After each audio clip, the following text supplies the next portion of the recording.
পাঁচ দাবিতে রাজধানীর সায়েন্স ল্যাব মোড় অবরোধ করেছেন ঢাকা বিশ্ববিদ্যালয়ের অধিভুক্ত ৭ কলেজের শিক্ষার্থীরা। এতে সায়েন্স ল্যাব, নীলক্ষেত মোড় ও এলিফ্যান্ট রোড সহ আশপাশের এলাকায় যানজটের সৃষ্টি হয়। এ নিয়ে আরো জানাতে যোগ দিয়েছেন সহকর্মী নাহিদ কামাল। নাহিদ, শুরুতেই জানতে চাই এখন কি অবস্থা দেখছেন সায়েন্স ল্যাবের মোড়ে, আর শিক্ষার্থীদের এই কর্মসূচি কি পূর্ব ঘোষিত? আপনার দ্বিতীয় প্রশ্ন দিয়ে যদি শুরু করি, আসলে শিক্ষার্থীদের এই কর্মসূচি কোনোভাবেই পূর্ব ঘোষিত ছিল না। বেসিক্যালি আজকে একটি বৈঠক ছিল এবং বৈঠকের মধ্যে ঢাকা বিশ্ববিদ্যালয়ের প্রভিসি সেখানে উপস্থিত ছিলেন এবং সেখানে ৭ কলেজের শিক্ষার্থীরা প্রায় ৪০ থেকে ৫০ জন শিক্ষার্থী সেখানে বৈঠকে অংশ নিতে চাইলে তারা বিশ্ববিদ্যালয়ের প্রভিসি সেটি অস্বীকৃতি জানায় বলে তারা অভিযোগ করেছেন এবং তারা বলেছেন অল্প কয়েকজন ২ থেকে ৩ জনকে নিয়ে বৈঠকের কথা বলেছেন এবং যেটি বলছেন তার পরবর্তীতে তাদেরকে যেমন তাদের দাবির বিষয়ে তেমন কোনো গ্রাহ্য করা হয়নি, সেই সাথে তাদের দাবির বিষয়ে শুনতেও চাওয়া হয়নি। পরবর্তী মিটিংয়ে এইসব বিষয়ে আলোচনা হবে এমন কথাই কিন্তু বলা হচ্ছিল এবং পরবর্তী মিটিংয়ে এইসব দাবি নিয়ে আলোচনার পরেই ব্যবস্থা নেওয়া হবে। প্রভিসির পক্ষ থেকে এইসব বিষয় জানানো হয়েছে বলে শিক্ষার্থীরা আমাদেরকে জানিয়েছে। এই মুহূর্তে সায়েন্স ল্যাব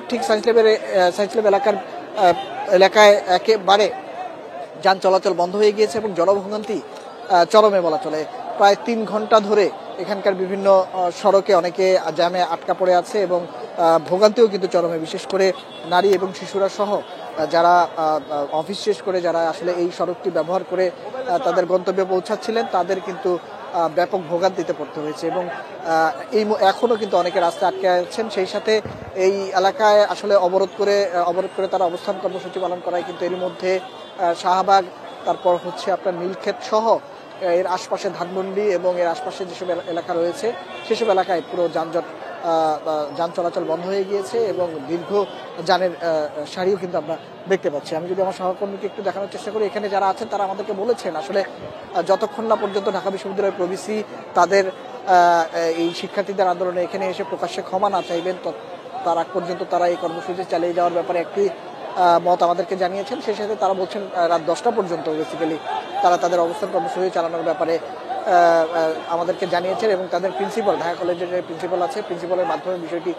সমন্বয় করা হচ্ছে এবং সেখান থেকে হয়তো পরবর্তী কোনো ঘোষণা আসলে তারা সড়কটি ছেড়ে যাবেন এবং তাদের যে 5 দফা দাবি সেই 5 দফা দাবি পূরণের যতক্ষণ না কোনো আশ্বাস পাচ্ছেন তার আগ পর্যন্ত তাদের এই কর্মসূচি চালিয়ে যাওয়ার কিন্তু ঘোষণা তারা দিয়েছেন। আমরা দেখেছি আসলে এখানে আজকে এই সড়কটিতে হঠাৎ করে, যেহেতু পূর্ব ঘোষিত কোনো কর্মসূচি ছিল না, হঠাৎ করে তারা সড়কে অবস্থান নেওয়ার ফলে কিন্তু শত শত পরিবহন এখানে আটকা পড়েছে এবং এর মধ্যে কিন্তু অসুস্থ রোগী থেকে শুরু করে বিভিন্ন শ্রেণী পেশার মানুষ সড়কে আটকা পড়ে গিয়েছে এবং তারা তাদের গন্তব্যে পৌঁছাতে না পারে এরই মধ্যে অনেকে ক্ষোভ প্রকাশ করেছেন এবং আশপাশের পুরো সড়ক জুড়ে আমরা দেখেছি দীর্ঘ গাড়ির লাইন কিন্তু দেখেছি এবং আইনশৃঙ্খলা বাহিনীর সদস্য যারা আছেন তারা সতর্ক অবস্থানে আছেন, যেহেতু শিক্ষার্থীরা এখানে অবস্থান নিয়েছেন যাতে করে কোনো প্রকার অপ্রীতিকর পরিস্থিতি না হয় সেই বিষয়টিও কিন্তু আইনশৃঙ্খলা বাহিনীর সদস্যরা মাথায় রাখছেন। সার্বিক পরিস্থিতি বিবেচনা এখন যতক্ষণ পর্যন্ত তারা তাদের দাবি মানার কথা বলছেন, 5 দফা দাবি, এবং প্রভিসিকে প্রকাশ্যে এসে ক্ষমা চাওয়ার কথাও কিন্তু দাবি তুলেছেন,